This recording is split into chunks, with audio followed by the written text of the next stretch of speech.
우리 마가복음 말씀 하나님의 아들 예수 그리스도의 복음 인문.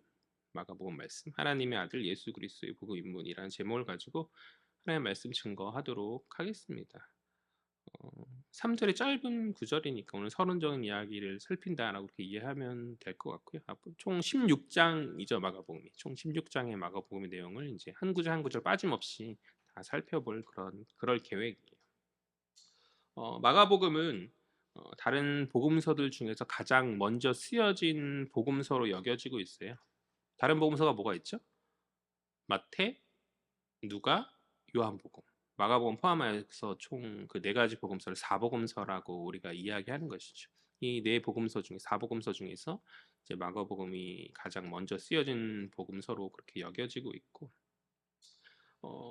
사복음서 중에서 예수 그리스도의 생애에 대해서 가장 먼저 기록한 책이라는 점에서 의미가 있다라고 그렇게 저는 생각하거든요. 그래서 이제 마가복음을 먼저 우리가 살피려고 하는 것이죠. 마가복음의 저자는 누구일까요? 예, 마가이죠. 아니요, 의사는 아니고 누가가 예, 그렇습니다. 마가복음의 저자는 마가예요. 마가는 어떤 사람이었냐면 베드로의 통역관이자 수행 비서였던 일종의 제자라고 그렇게 보면 될 것 같아요.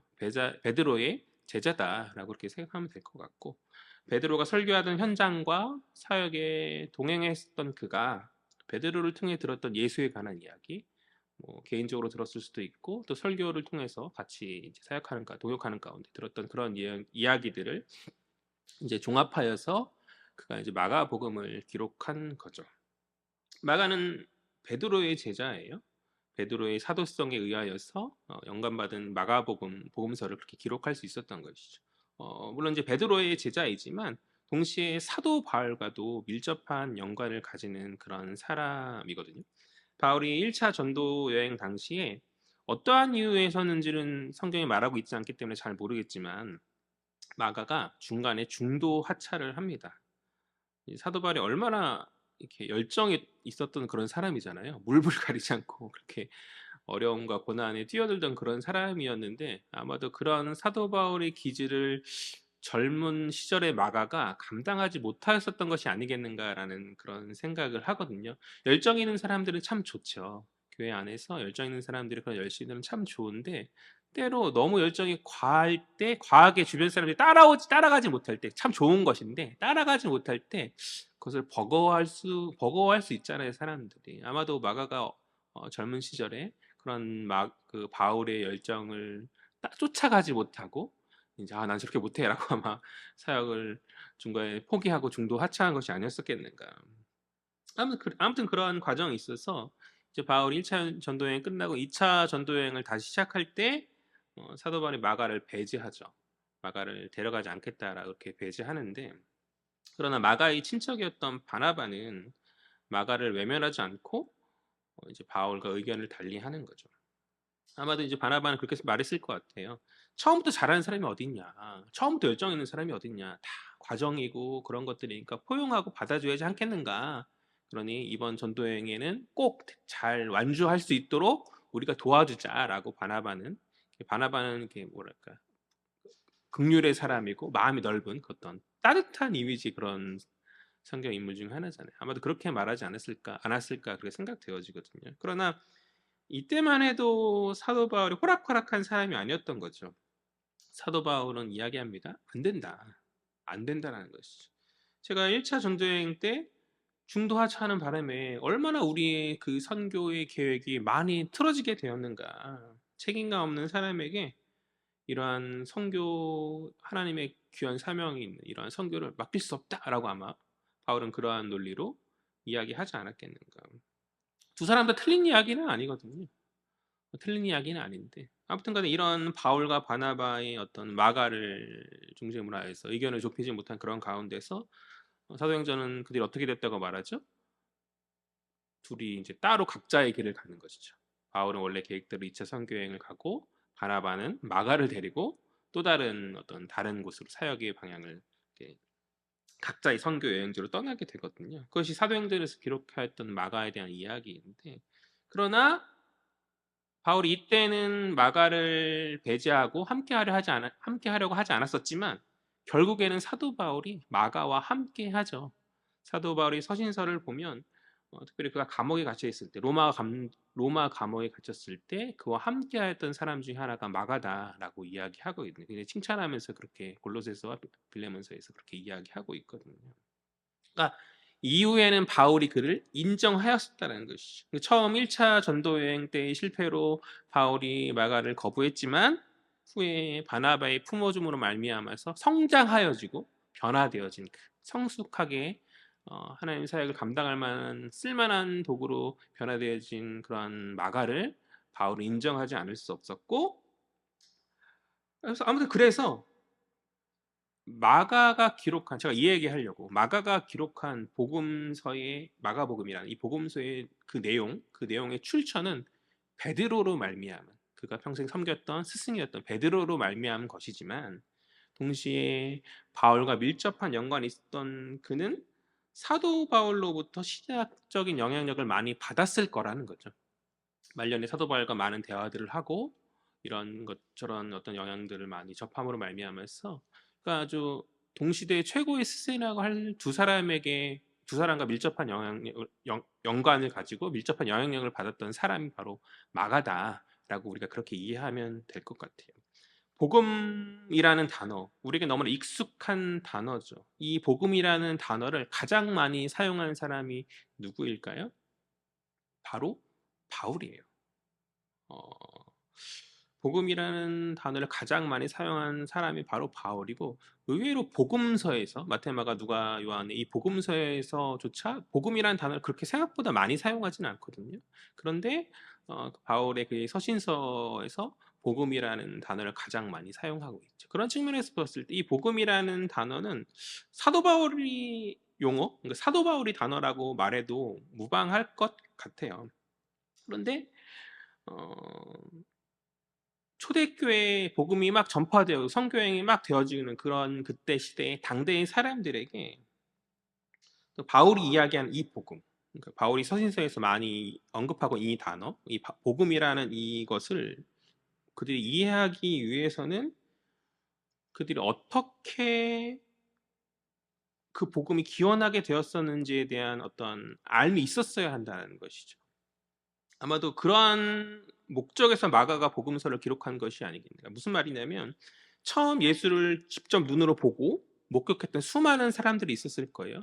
그들은 살아있는 예수를 봤으니까 딱히 기록된 복음서가 있지 않았어도 그들이 본 것이 있기 때문에, 아, 예수가 저런 분이구나, 예수가 저렇게 십자가에 돌아가시고 부활을 눈으로 봤던 그들은 이미 알고 있는 어떤 복음의 어떤 직접 본 복음의 어떤 내용들이 있었을 거라는 것이죠. 그런데 복음이 막 열방 가운데 선포되어지고 퍼져나가는 그런 과정 가운데서 바울이 이제 서신서에서 복음이란 용어를 막 사용해서 막 설교하고 그들을 깨우치고 있는데 예수를 보지 못한 사람들이 많이 있었던 거예요. 예수의 생애, 그 복음이 어떻게 왔고 예수가 누군지에 대해서 복음을 주셨다고 하는데, 복음의 중심이신데 그분이 누구냐라는 물음이 생겼을 거라는 것이죠. 그런 물음에 답하고자 아마도 마가가 이제 바울이 말하는 그 복음, 또 베드로의 설교를 통해서 베드로와 함께 동역하는 가운데 들었던 그 내용들을 잘 정리함 가운데 쓰여진 책이 바로 마가복음이다. 그 마가복음이 쓰여진 어떤 동기와 목적에 대한 어떤 어렴풋한 그림이 그려지나요? 그러니까 우리는 신약 성경을 처음 펼칠 때 마태복음부터 보잖아요. 마태, 마가, 이게 성경이 정경화된 과정 가운데 생겨진 그런 순서인데, 실제로는 야고보서가 가장 먼저 쓰여졌을 것이라고 그렇게 보고요.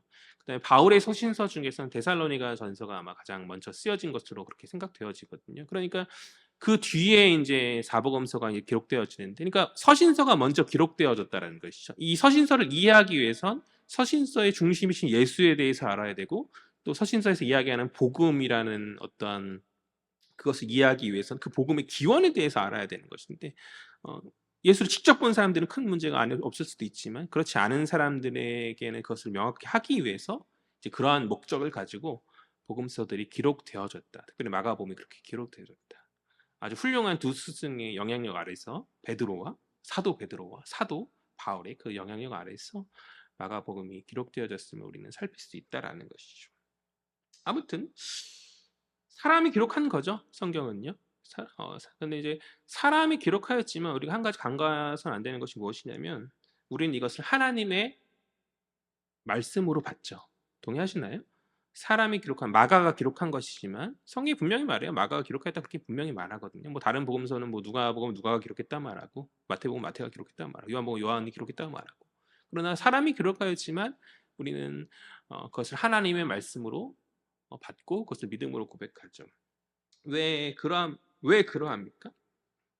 성경은 하나님이 당신에 대해서 우리에게 알리신 계시의 말씀이지만 하나님께서 이것을 우리에게 주실 때 하늘에서 자, 내 말씀이 기록한 성경이 이거니까 너희들 이거 받아라고 이렇게 하늘에서 딱 던져주신 게 아니라는 것이죠. 어린 시절에 그런 생각을 했었거든요. 주일학교에 전도사님이 말씀을 막 가르쳐 주실 때 말씀이 너무 중요하다라고 말씀하시잖아요. 그러면서 말씀이 너무 하나님께서 우리에게 주신 말씀도 막 이렇게 얘기하는데 그러면 하나님이 어떻게 우리에게 주셨지? 라는 의문을 들었어요. 하늘에서 이렇게 막 하늘이 쫙 갈라지면서 성경책이 멋지게 쫙 내려오는 것이죠. 이게 나의 말씀이니 너희가 잘 듣고 따라라. 이런 건가라는 그런 상상을 했었거든요. 그때 좀 더 이렇게 전사님한테 물어봤었어야 되는데, 아니 뭐 그렇겠거니 하고 그냥 넘어갔었던 그런 기억인데요. 우리가 가지고 있는 이 성경이 그렇게 우리에게 주어지는 말씀은 아니라는 것이죠. 그럼 어떻게 우리에게 주어졌습니까? 각 시대에 부름받은 사람들을 하나님께서 사용하셔서 그들의 언어와 그들의 지식과 그런 모든 것들을 사용하셔서 하나님의 말씀을 기록하게 하신 것이죠. 그 사람들을 사용하심에 있어서 오해하면 안 되는 것이 내가 지금부터 말할 거니까 너가 받아 적어라고 이렇게 말씀하지 않으셨어요. 물론 이제 그런 일부의 말씀들도 있죠. 십계명이라든지 여러 어떤 율법의 내용이나 이런 것들은 그런 것들도 있지만 거의 대부분의 말씀들은 하나님이 그 사람의 기질과 그 사람의 경험과 그 사람의 어떤 인격과 모든 것을 잘 사용하신 가운데 성령의 감동하심 안에서 성경을 기록하신 거거든요. 그래서 이것을 우리는 신학적인 용어로 유기적 영감이다. 혹은 이제 성경의 문자 하나하나 오류 없이 하나님께서 그렇게 인도하셨다 그래서 축자 영감이다라고 그렇게 이야기하거든요. 그러니까 그 사람의 인격과 그 사람의 모든 상황들을 사용하셔서 하나님 당신의 어떤 하는 계시의 말씀들을 우리에게 이해할 수 있는 언어로 만들어 주셨다. 그것이 이제 유기적 영감이라고 하는 것이고 또 그 유기적으로 영감된 그 말씀 하나하나가 사람이 쓰여졌지만 오류 없도록 하나님 성령 인도하심 안에서 축자 영감대로 한 글자 한 글자 틀림없는 말씀으로 인도하여 주셨다는 게 축자 영감. 그것이 이제 저희 장로교가 고백하는 성경에 관한 그런 고백인 것이죠. 아무튼 그래서 우리가 이제 마가가 기록한 이 복음서를 하나님의 말씀으로 믿고 이제 살필 거예요. 그래서 이 복음서를 통해서 우리는 예수의 생애와 가르침을 접하게 될 것이고 또 복음의 기원과 복음에 관한 어떠한 이해들의 지평을 넓힐 수 있는 그런 어떤 좋은 시간들이 될 것이다 라고 그렇게 기대하고 있습니다. 그러니까 신앙생활을 나름 하고 오래 하였지만 의외로 예수에 대해서 잘 모르는 분들이 계실 때가 많이 있는 것 같아요. 또 안다고 할지라도 무언가 정리가 안 된 채 파편적으로만 아시는 분들이 있어요. 왜냐하면 이제 매주일 설교가 뭔가 때로는 뭐 마가복음 했다가 때로는 뭐 창세기 갔다가 막 이렇게 왔다 갔다 함으로 인해서 뭔가 예수에 대해 쭉 복음서에 대해서 처음부터 끝까지 쭉 이렇게 살피는 일들이 좀 드물었어 가지고 알기는 많이 아시는데 뭔가 파편적이고 정리가 안 된 그런 성도들이 생각보다 꽤 많이 있거든요. 그러한 부분들을 이번 기회에 마가복음 1장부터 16장까지 제일 짧은 복음서예요. 복음서 네 복음서 중에서 살피는 가운데 다시 한번 정리할 수 있는 그런 좋은 기회가 되었으면 좋겠어요. 기대하는 마음으로 우리가 마음의 문을 열고 말씀에 귀를 기울이면 좋지 않겠는가. 주의 말씀이니까. 또한 복음서는 예수의 복음을 이해함에 있어서 기초가 되는 성경인 거죠. 복음이 우리의 사명이자 삶의 목적이고 복음이 우리의 사명이자 삶의 목적이고 복의 그러니까 우리의 어떤 근원적 동력이잖아요. 하나님으로부터 은혜와 복을 받을 어떠한 우리가 바라봐야 되는 어떤 동력들이 되어질 터인데 이 복음에 대해서 명확한 어떤 그런 이해가 없다라고 한다면 우리의 신앙적인 방향성들이 많이 엇나갈 수밖에 없다라고 저는 그렇게 생각하거든요. 그 방향성을 올바르게 하고 제대로 잘 온전하게 하기 위해서 우리가 이 마가복음의 말씀에 앞으로 살필 말씀에 귀를 기울이면 좋지 않겠는가. 서론적인 이야기를 다 살펴보았고요. 지금 서론이 길었던 것 같은데 서론적인 이야기를 살펴봤고 오늘 본문의 내용을 드디어 살펴보도록 하겠습니다. 우리 1절 말씀 볼까요? 1절 다 같이 읽겠습니다. 시작. 하나님의 아들 예수 그리스도의 복음의 시작이라. 아멘. 오늘은 서론적인 내용들이 좀 많이 있어요. 1절, 2절, 3절밖에 살피지 않을 거지만 서론적인 내용들이 있어서 조금 딱딱할 수 있지만 이것이 하나의 마가복음을 뒤에 부분을 다 이해하는 틀이라고 생각하면 되니까 귀담아서 잘 들어주셨으면 좋겠어요. 먼저 1절 하반절을 보면요. 복음의 뭐다라고 말하고 있죠? 시작이라라고 말하고 있어요. 복음의 시작이라라고 말하고 있어요. 한글 성경을 끝에 두 글자를 붙여가지고 뭐뭐이라라고 말해서 1절을 동사로 끝내고 있는 것이죠. 그렇지만 원어인 헬라어 성경을 보면 동사로 끝나는 것이 아니라 명사로 끝나요. 그러니까 이 1장 1절 자체에 동사가 없어요. 명사 구절이거든요. 명사로 된 문장이거든요. 그러니까 직역하면 하나님 아들 예수 그리스도의 복음의 시작인 거죠. 한글은 이제 두 글자 더 붙여서 시작이라, 시작이다 뭐 이렇게 말했지만 실제 언어로 봤을 때 복음의 시작 이렇게 되어지는 거거든요. 뭐 동사로 끝나든 명사로 끝나든 의미가 같은데 뭐가 중요한 거예요? 이렇게 질문하실 수도 있지만 동사로 끝나면 이 1절의 성경의 내용이 이 성경의 구절이 내용이 되지만 명사로 끝나면 이 1절의 성경이 제목이 되거든요. 그러니까 의미가 좀 달라질 수 있다라는 것이죠. 당대의 그러니까 헬라어 이 시대 때 사람들이 책들에 띄어쓰기를 하지 않았어요. 그러니까 헬라어는 오늘날 알파벳과 유사하고 있어요. 우리 코로나 때문에 뭐죠? 코로나 때 마지막 그 코로나 뭐였었어요? 그 헬라어 알파벳 붙였었잖아요. 오미크론 뭐 이렇게 붙였었잖아요. 그게 이제 헬라어거든요. 요즘 그리스 사람들이 쓰는 그 알파벳 글자. 그래서 영어랑 비슷하다고 이해하면 될 것 같은데요. 띄어쓰기를 하지 않고 기록을 했어요. 옛날에 사람들은. 제가 갖고 있는 헬라어 성경책만 하더라도 띄어쓰기가 잘 돼 있거든요. 그것은 이제 오늘날 현대인 사람들이 우리가 보기 편하게 띄어쓰기를 잘 써준 기록인데 옛날 헬라어 성경들이 나온 것들을 보면 헬라어나 이런 원래 그 옛날 것들을 보면 이제 띄어쓰기를 하지 않았었다라고 이렇게 이야기하거든요. 그럼 띄어쓰기를 하지 않으면 어떻게 알아보란 말인가라고 생각하기 쉽지만 사실 원래 모으고 있는 사람들은 띄어쓰기를 하지 않아도 다 잘 알아봐요.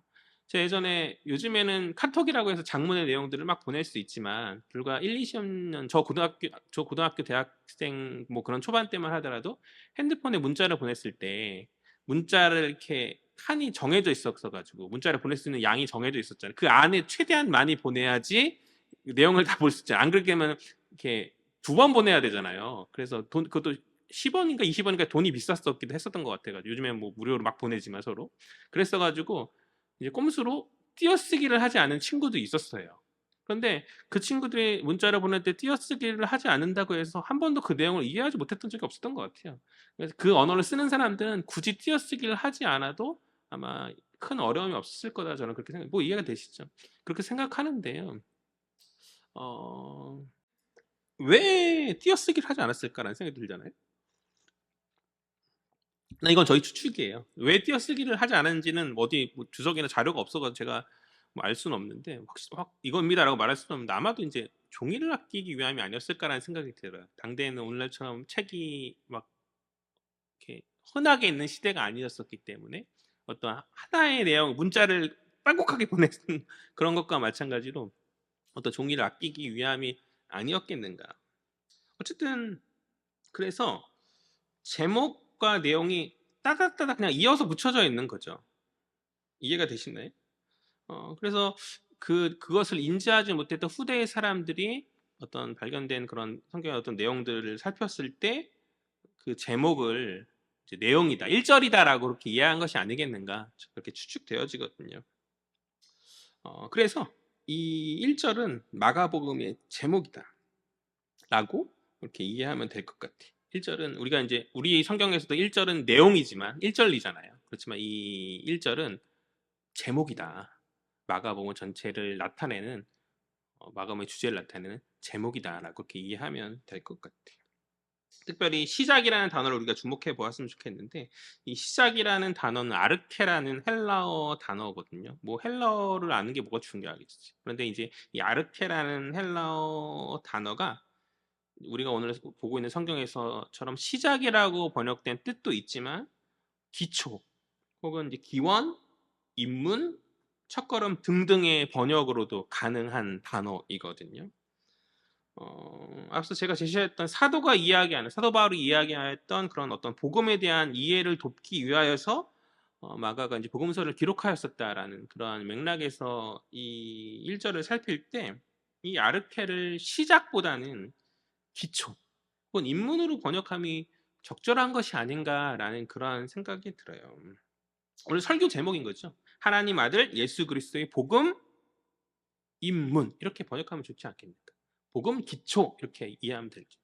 좋지 않겠는가? 그러니까 서신서에서 나왔던 복음의 내용들에 관한 어떤 기원, 첫 시작에 대해서 그 안에 나타난 예수에 대해서 알도록 해주는 기초가 되는 입문이 되어지는 어떤 그런 성경이 복음 입문이라는 성경이 바로 마가복음이다. 이 얘기를 하려고 굉장히 길게 저희가 설명하고 있는 거거든요. 마가복음이다. 그러니까 기초가 튼튼한 것이 굉장히 중요하죠. 그렇죠? 뭐든지 공부 잘하는 애들을 보면 기초가 튼튼해요. 나중에 뭐 이렇게 뒤에 뭐 이렇게 어떤 공부 스킬과 막 이렇게 하는 애들은 오래 가지 못하고 정말 어린 시절부터 기초가 탄탄했던 친구들이 공부를 잘하고 그런 어떤 배움의 이해가 빠르거든요. 우리 신앙도 마찬가지라고 생각해요.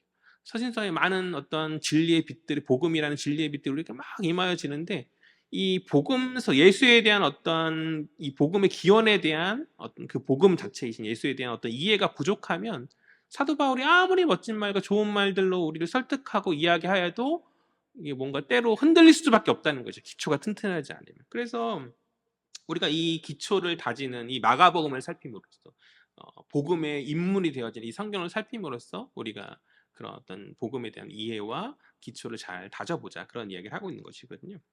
아무튼 계속해서 1절을 또 살필 때 1절은 어떻게 시작하고 있죠? 제일 끝부터 먼저 살폈는데 1절을 살피면 예수를 뭐라 호칭하고 있죠? 하나님의 아들이다라고 호칭하고 있어요. 하나님의 아들이라는 것은 무엇을 말하는 것이죠? 예수의 어떤 신적 정체성에 관한 이야기인 거죠. 예수는 성도들의 믿음의 대상이고 찬양받기 합당한 하나님이시자 하나님의 아들이신 줄 믿습니다. 그런데 당대 신의 아들이다라고 불리는 사람들이 여럿 있었어요. 오늘날도 있죠. 자칭 하나님의 어떤 메시아 뭐 이렇게 얘기하는 신의 아들이다라고 또 이야기하는 어떤 이단의 그런 사람들이 많이 있지만 당대에는 그런 것과는 좀 결이 다르게 신의 아들이라고 불렸던 많은 사람들이 심지어 공인까지 받았던 그런 사람들이 있었는데 그 사람들이 누구인가? 바로 로마 황제죠. 로마 황제와 그의 후계자들이 신의 아들이다라고 그렇게 불렸었거든요. 그래서 그들을 기념하는 동전과 비석에 신의 아들이라는 글귀가 새겨지고는 하였어요.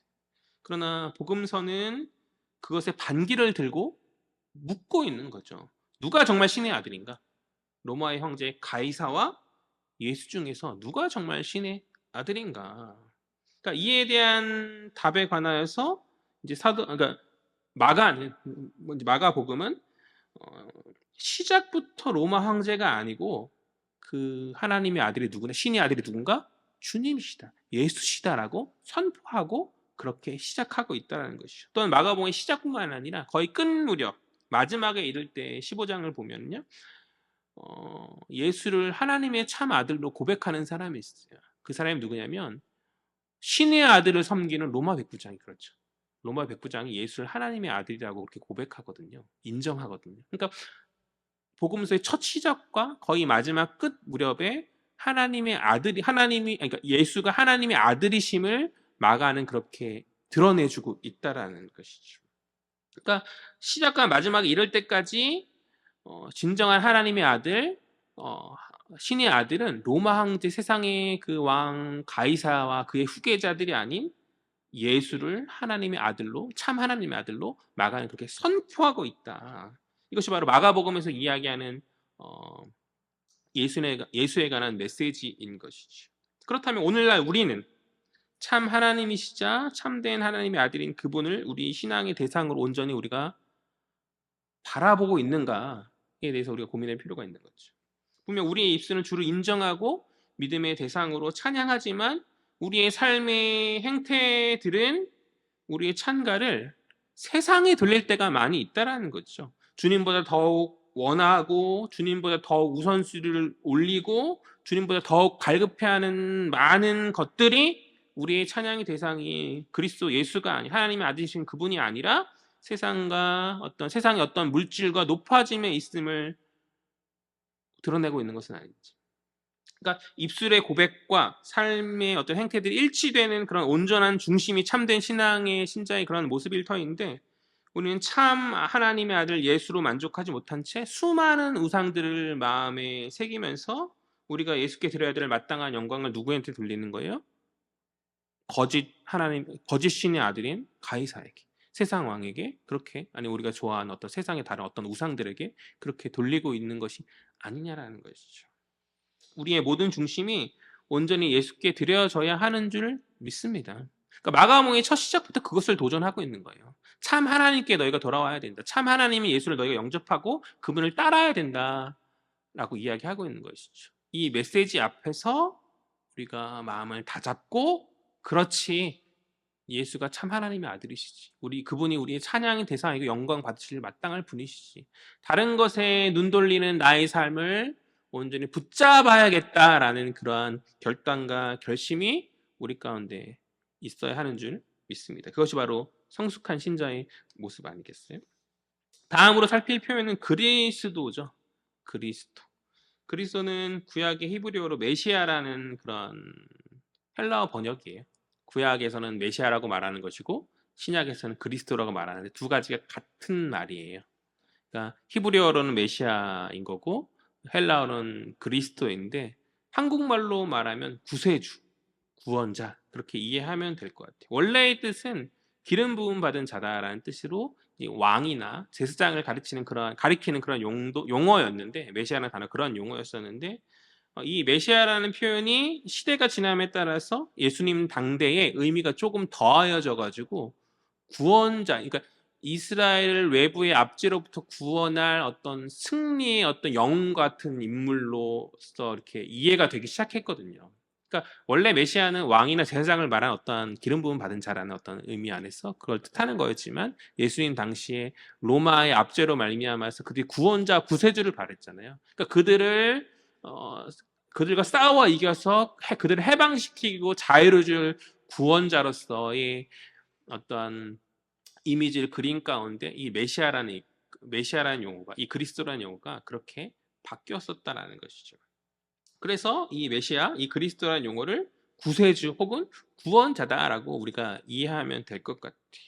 분명 마가는 예수를 그리스도, 메시아, 우리말로 구원자, 구세주 이렇게 이야기합니다. 그런데 예수의 그리스도됨이, 예수의 구원자 되심이 이스라엘이 고대했던 어떤 외세의 핍박으로부터 이스라엘을 구원하는 그러한 어떤 그림과는 조금 차이가 있는 것이죠. 그러니까 마가복음이 예수를 그리스도라고 말하고 구원자라고 말하는데 이스라엘 백성들이 기대했었던 그런 이미지와는 다르다라고 마가는 이야기한다는 거죠. 그것에 관한 내용은 마가복음 처음부터 이제 이후의 내용들 가운데서 계속 이야기가 되어질 것인데 그러니까 이스라엘이 고대했던 메시아는 다윗과 같은 메시아, 전쟁의 승리해서 이스라엘 백성들을 해방하고 열방을 정복하는 그런 어떤 군사적 메시아였다면 마가가 이야기하고 있는 마가가 그리는 예수 모습 통해서 살피는 그 메시아는 어떤 메시아예요?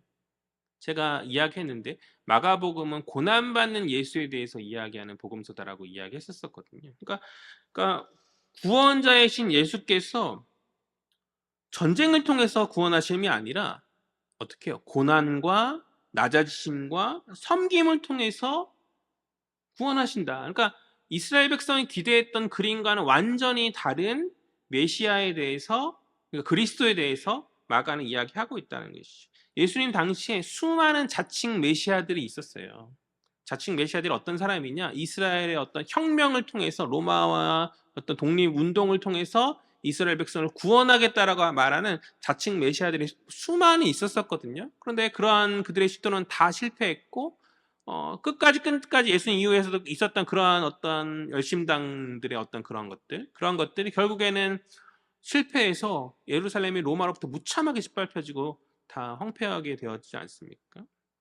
그러나 마가는 그러한 길이 아니라 다른 길이 있음을 마가복음을 통해서 선언하고 있다는 것이 무엇이에요? 구원자 예수 그리스도. 그러니까 칼과 창이 아니라 희생과 섬김과 고난 당하심으로 당신의 백성을 구원하시는 그리스도가 여기 있다. 구원자가 여기 있다. 이것이 마가가 이야기하는 그리스도의 그림, 그리스도에 관한 메시지인 것이죠. 물론 이 시대 안에서 사람들을 많이 모으고 세상에 어떤 영향력을 많이 발휘하는 어떤 대안들을 많이 교회에서 말하고 그러므로 말미암아서 회복과 교회의 세움을 가져오겠다라는 그런 사람들이 많이 있어요. 저는 그분들의 열심과 그런 모습들에 대해서 많이 존중합니다. 그렇게 해야 된다고 생각하지만 한편으로는 그것이 정말 성경이 말하는 방법일까에 대해서는 좀 많이 생각을 해보게 되어지는 것 같아요. 교회의 세워짐과 교회의 회복은 사람이 많이 모인다고 세워지는 것이 아니죠. 교회가 어떠한 돈이 많고 부자가 된다고 해서 주의 나라와 회복이 빨리 임하게 되어지는 것은 아니라고 저는 그렇게 생각합니다. 무조건 대형 교회를 비판한다는 내용이 아니에요. 큰 교회가 필요하고 대형 교회도 필요합니다. 그 각자의 역할 가운데 그러한 하나님의 어떤 부르심이 있다라고 저는 그렇게 믿어요. 그런데 모든 교회가 대형 교회가 되어서는 안 되죠. 모든 교회가 사람들을 모으고 어떤 영향력을 발휘하는 어떤 그런 것에만 방점을 찍어서는 안 된다고 생각해요. 사실 그보다 더 낮아진 곳에 나아가고 섬김의 자리로 나아가고 정말 하나님 예수께서 걸어가셨던 그 길을 교회가 날마다 묵상하고 고민한 가운데 그러한 선택들을 함이 정말 복음에 더욱더 진보를 가져오고 회복을 가져오는 것이 아니겠는가라고 저는 그렇게 생각하거든요. 마가복음의 메시지가 저는 그러하다고 생각해요. 세상 힘과 어떤 왕이 되려 함이 아니라 세상의 권력을 가지고 어떤 그런 거 세상적 방법으로 나아가려고 함이 아니라 그러니까 세상의 지혜가 하나님의 어리석음보다 더 나을 수 없는 거죠. 하나님의 어리석음 무엇이에요? 정말 말도 안 되는 방법으로 섬김과 고난과 낮아짐과 손해보는 방식 그러나 끝내 승리를 이루시는 것이 예수께서 친히 보여주셨던 하나님의 어리석음 아닌가요? 그것이 참된 지혜임을 마가는 이야기하고 싶었던 것이죠. 우리 역시 그러한 삶을 따라가는 자들이 되었으면 좋겠어요. 세상에 미련하고 어리석다 말한다 할지라도 주님과 싶던 그 길을 마다하지 않는 삶, 그 고난의 길을 주저하지 않고 넓은 길이 아니라 좁은 길을 선택하면서 걸어갈 수 있는 우리 헤아림의 모든 지체들 되시기를 주의 이름으로 간절히 소망합니다. 아멘. 그것이 성숙한 신자의 마땅함인 줄 저는 그렇게 믿습니다. 다음으로 살필 것은 복음이에요. 복음은 말 그대로 복된 소식, 복된 소리, 그렇죠? 복음 해가지고 복된 소식을 이야기하는데요. 성경의 맥락에서 이 복음은 승전의 소식이에요. 승전의 소식. 그럼 어떠한 승전의 소식인가? 누구로부터의 승전의 소식인가? 이스라엘이 고대했던 것처럼 이방인들과 싸워서 이겨서 승리하는 어떤 그러한 승전의 소식을 이야기하는가? 그것이 아니고요. 예수께서 싸웠던 승리의 대상은 사단 마귀이죠. 공중권세 잡은 사단 마귀를 무찔러서 승리하셨다. 이제 그것이 시작되고 있다라고 마가는 그러한 복음이라는 용어를 통해서 그러한 승리의 소식을 전하고 있다. 그렇다면 예수께서 가져오신 그 복음, 그러한 승리는 어떻게 임하여지게 되는가? 이제 그것에 대해서 이야기하는 것이 마가복음 이후의 내용들이라는 것이죠. 예수께서 어떻게 사단 권세를 무찌르고 하나님의 백성들을 그들로부터 그 사단의 어떤 종되었던으로부터 해방하는 어떤 그런 해방과 자유를 주님께서 어떻게 가져오시는가? 그 내용이 이제 마가복음의 내용이다라고 우리가 그렇게 이해하면 되겠죠. 1절 살펴봤고요. 오늘 굉장히 힘들어 하시는데 제가 부담스럽게 1절 살펴봤고 2절에 대해 살펴볼게요. 2절과 3절 다 같이 읽을게요. 다 같이 이제 거의 끝나가니까요. 우리 시작. 선지자 이사야의 글에 보라 내가 네 사자를 내 앞에 보내노니 그가 내 길을 준비하라. 광야에 외치는 자의 소리가 있어 이르되 너희는 주의 길을 준비하라. 그의 오실 길을 곧게 하라. 기록된 것 같이 아멘. 곧게 하라까지만 살펴보면 될 것 같고요. 마가는 자신의 처음 아까 1절은 이제 제목이라고 그랬으니까 사실 실제로 2절이 이제 첫 마가복음의 첫 구절이 되겠죠. 처음 그래서 구약의 구절들을 인용하고 있어요. 구약의 구절들을 인용하고 있다. 왜 구약을 인용하였을까? 초대교회 사람들, 성도들, 그리고 또 유대인들에게 있어서 이 구약은 권위 있는 하나님의 계시이죠. 그래서 이 성경이 계시에 기반, 권위 있는 하나님의 구약에 기반하여서 이 신약의 말씀들, 복음서가 쓰여져 있음을 이제 이야기하기 위해서 과거 극단적으로 나갔던 사람들 중에서 구약은 하나님의 어떤 심판과 이런 것을 이야기하고 신약은 사랑을 이야기한다. 그렇게 재단하고, 그래서 구약은 이제 필요 없는 것이고 신약이 정말 우리에게 이제 하나님의 참된 그 말씀이다라고 주장하는 어떤 극단적인 사람들이 있었어요. 우린 그것에 대해서 동의하지 않죠. 구약 안에 왜 하나님의 사랑과 은혜가 없습니까? 십계명을 주실 때만 하더라도 하나님 내가 널 구원했다라는 어떠한 하나님 자기 계시를 먼저 선언을 먼저 하시고 그 은혜를 먼저 보이심 가운데서 하나님의 말씀들, 그러니 너희가 해야지 않겠는가라는 어떤 하나님의 순차적인 그런 순서들이 있는 것인데, 무조건 하나님께서 요구하고 어떤 율법만 요구하고 어떤 그런 것 심판에서만 이야기하지 않으셨거든요. 구약에도 은혜가 많고 충만한 은혜가 있고, 그러니까 구약을 무시할 것이 아니라 신약, 그러니까 마가복음, 복음서의 첫 시작에서 구약의 어떤 계시를 인정하면서 그 구약에 있었던 그 말씀이 이제 신약에 와서 예수로 온전히 드러나게 되었음을 이제 마가는 첫 구절부터 권위를 이야기하는 거죠. 권위를. 논문 같은 걸 쓸 때 막 자기 생각을 막 적는 것도 중요하지만 그 자기 생각을 막 적게 되는 어떤 근거에 대해서 이야기를 할 필요가 있거든요. 그것이 뭐냐면 각주예요. 그 각주에 내가 어떤 자료를 보았고 어떤 학자들을 참고했고 이런 것들을 써야지만 그 논문이 권위 있는 것으로 인정하게 돼요. 이 사람이 이렇게 살폈고 이 사람이 연구했구나라는 그러한 것들. 마찬가지인 거죠. 구약을 무시한 가운데 복음서가 기록되어진 것이 아니라 마가 첫 시작부터 구약을 하나님의 계시의 말씀을 온전히 인정함 가운데 그것을 가지고 말씀을 기록하고 있고요. 또 2절을 보면 인용된 구약이 뭐죠? 선지자 이사야의 글이다라고 말하고 있죠. 그래서 이사야가 하나인 것 같지만 실제로 2절과 3절은 출애굽기, 이사야, 말라기 세 개의 구절이 병합되어서 기록되어진 그러한 구절이에요. 출애굽기, 이사야서, 말라기 세 개의 구약의 구절들을 이렇게 정리해서 나름의 어떤 언어로 병합해서 이야기한 게 이제 바로 오늘 2절과 3절인 것인데, 그런데 왜 세 개의 구약 구절인데 왜 이사야의 글이라 말했는가? 대표로서 그렇게 한 거죠. 뭐 구구절절하게 다 그렇게 쓸 필요 없잖아. 이사야의 출애굽기와 이사야와 말라기의 뭐 이렇게 뭐죠? 글에 뭐 이렇게 하면서 이렇게 하지 않고 그냥 하나의 대표로서, 아마도 이제 이사야의 글의 맥락으로 이제 나머지 구절들을, 나머지 두 개의 어떤 구절들을 그렇게 이해해라, 총 세 개의 구절을 이해해라, 그렇게 이야기하고 있는 것 같고요. 아무튼간에 핵심 포인트는 이거죠. 출애굽기와 이사야와 말라기 세 구절을 이제 마가가 제시하고 있는데 이 세 구절에는 통하는 맥락이 있거든요. 그게 뭐냐면 출애굽기예요. 출애굽이에요. 출애굽. 출애굽기 23장 20절을 마가가 인용한 거예요.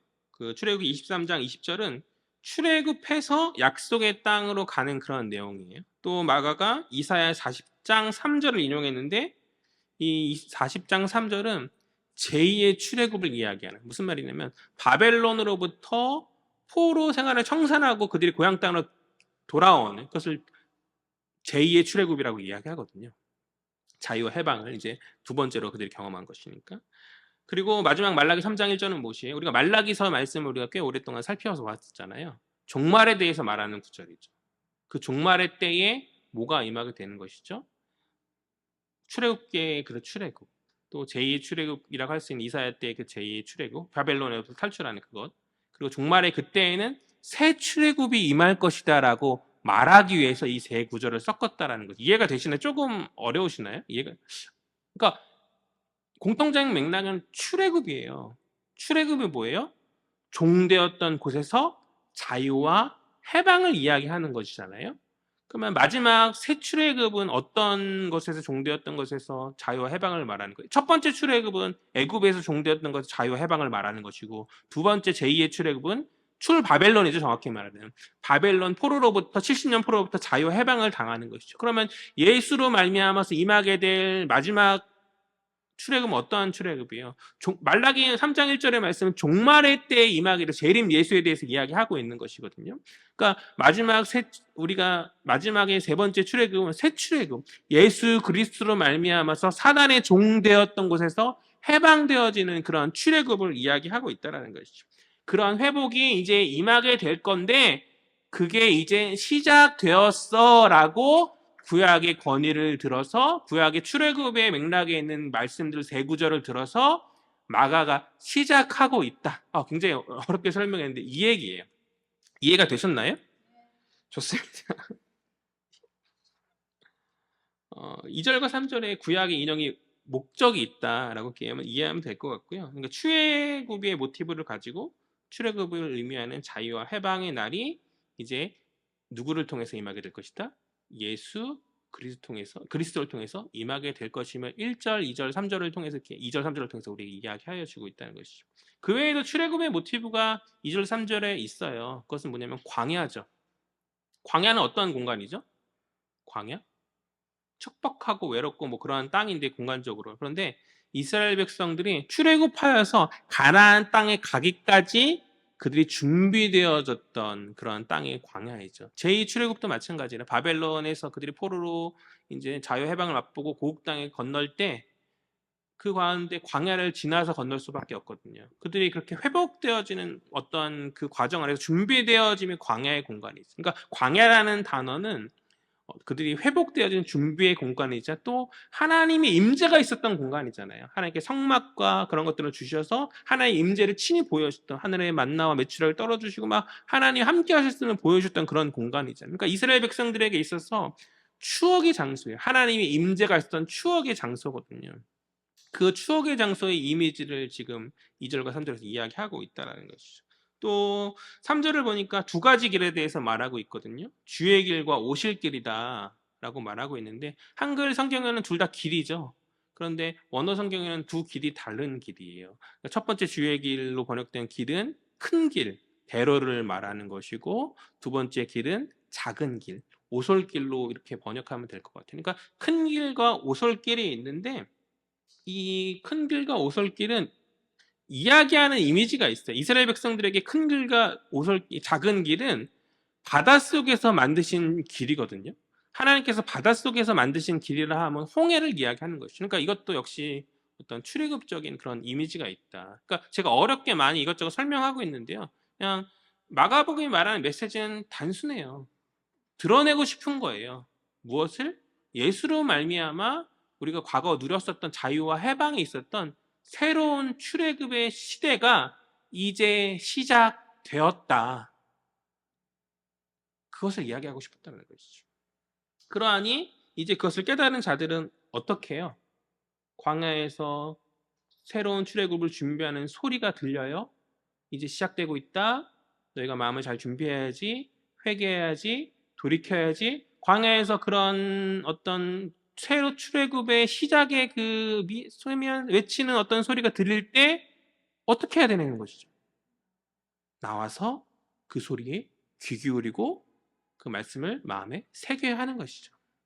그러니까 이후에 마가복음의 말씀들이 세례 요한으로부터 시작되는 그런 준비의 말씀으로부터 이어지는 말씀이죠. 그러니까 주의 길이 이어질 거예요. 광야로부터 시작됐던 주 예수 그리스도의 그 새 출애굽의 길이 쭉 이어지는데 너희는 그 길에 동참할 것인가? 그 광야의 소리 시작이 함께함으로 마지막까지 예수의 그 길에 동참할 것인가? 아니면 수많은 지식 있고 뛰어나다고 자부했지만 예수를 배척했던 수많은 사람들처럼 예수를 배척하고 예수께 돌 던지고 떨어져 나갈 것인가? 라는 어떤 도전적인 메시지를 저는 주고 있다고 생각하거든요. 사랑하는 여러분,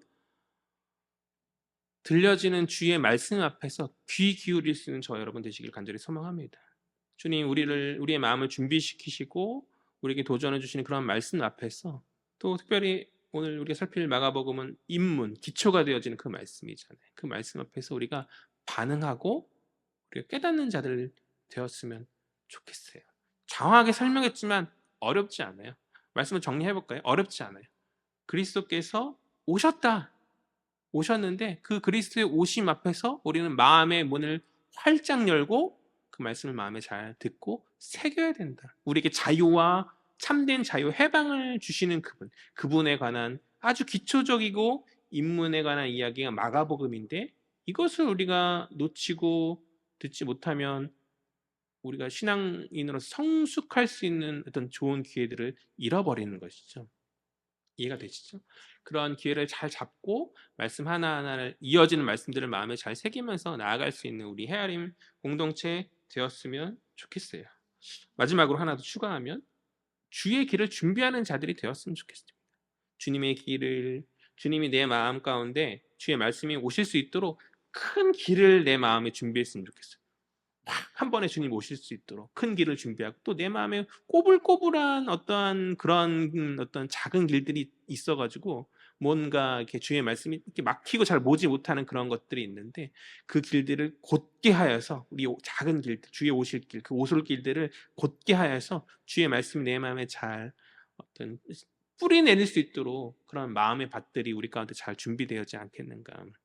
이후에 이제부터 살필 마가복음의 내용들을 더 기대하면서 내가 알았지만 잘 정리되지 못하고 잘 때로 알지 못했던 그 예수에 대해서 또 복음에 대해서 정말 깨닫고 깊이 있게 더 묵상하면서 나아갈 수 있는 우리 헤아린 모든 지체들 되시기를 주의 이름으로 간절히 소망합니다. 기도하겠습니다.